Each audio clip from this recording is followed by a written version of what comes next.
Magdalenka a psík z knižnice. Pre všetkých chlpatých kamarátov a pre tých, ktorí ich majú radi.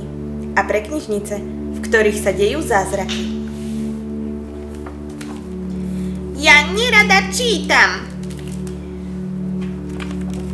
A najhoršie je čítať nahlas. Len sa snaž čítať ďalej, Magdalenka, hovorieva mi učiteľka. Lenže niekedy si písmenka v slove ani neviem správne uložiť za sebou. A niekedy, keď čítam a urobím chybu, sa mi niektorí spolužiaci aj posmievajú. Ja nikdy nedostanem od učiteľky hviezdičku za čítanie. Ani sa len na mňa neusmeje.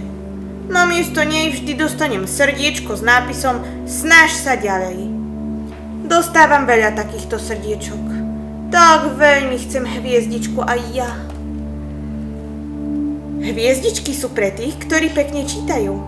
Hviezdičky sú za porozumenie slov a čítanie nahlas. Ani v pondelok, ani v utorok som žiadnu nedostala. Len sa snaž čítať ďalej, Magdalenka, povedala mi učiteľka v stredu. Vo štvrtok som zle vyslovila meno jedného žabiaka. Bol to Samuel. Pokúsila som sa z neho urobiť sama, ale neprešlo to. V piatok to nebolo o nič lepšie. V sobotu ma mama zobrala do knižnice. Ahoj, Magdalenka, pozdravila ma pani Jamôčková. Pracuje v našej knižnici. Ja nebudem čítať, pripomínam jej pre prípad, že na to zabudla. O áno, pamätám sa, povedala. Dnes tu však máme niečo nezvyčajné, možno sa ti to bude páčiť. Pani Jamôčková ma vedie na druhú stranu miestnosti, kde sedí veľký biely psík. Volá sa Vločka. Neprečítaš jej niečo? Je výborný poslucháč. Vločka je nádherná, ako veľký biely medveď. Chcela by si jej niečo prečítať? Spýtala sa mama. Áno, chcela by som. Potichu som jej odvetila. Na začiatku som bola veľmi nervózna. Plietli sa mi písmenká. Moje slova zneli zvláštne. Pozrela som na Vločku. Pozerala mi rovno do očí a vôbec sa mi neposmievala. Hneď som sa cítila lepšie a začala som čítať celú stranu odznova. V polovici som poplietla ďalšie slovo. Vločke to však vôbec nevadilo. Položila si svoje labky na moje nohy a dovolila mi hladkať ju, kým sa mi to slovo nepodarilo vysloviť správne. Odvtedy Vločke čítam každú sobotu. Čítanie je zábavné, ak sa prestaneš obávať, že urobíš chyby. Vločka ma učí, že čítať pomaly a stále sa snažiť je dobrá cesta. Presne ako je napísané na nálepke so srdiečkom. Ešte stále nemám hviezdičku, ale snažím sa byť trpezlivá, ako Vločka. Opäť sa blíži chvíľa, keď budem čítať pred celou triedou. Ale kde je Vločka?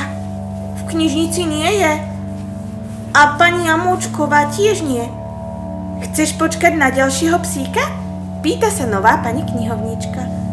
Nie, ďakujem. Nechcem iného psíka. Odpovedám tak slušne, ako len viem. Netrap sa, povedala mi večer mama. Vločka dnes mala určite iný program. Ale čo moja škola? Pýtala som sa. Ty to zvládneš, povedala mi mama. Predstav si, že čítaš len Vločke. Je pondelok ráno a ja som opäť veľmi nervózna. Magdalenka, prečítala by si nám niečo? Áno, môžem, povedala som potichu. Prvá veta mi ide celkom ľahko, ale potom pokazím jedno slovo a hneď ďalšie. Zase sa mi niekto posmieva. Mama. V tom si spomeniem na Vločku. Mama to oblízal. Zhlboka sa nadýchnem a predstavujem si, že je vedľa mňa. To nevadí. A ty hryzie ruku. A zrazu som si uvedomila, že som na konci celej strany.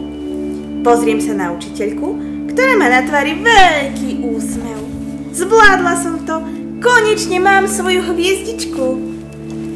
V sobotu ideme opäť do knižnice. Aj pani Jamôčková je tu. Mám hviezdičku, povedala som jej. Chcela by som ju dať Vločke. To ti gratulujem, Magdalenka, povedala. Myslím, že Vločka má tiež pre teba prekvapenie. Magdalenka, chcela by si niečo prečítať Vločke a jej malým šteniatkám? Áno, povedala som šťastne a nahlas. Koniec.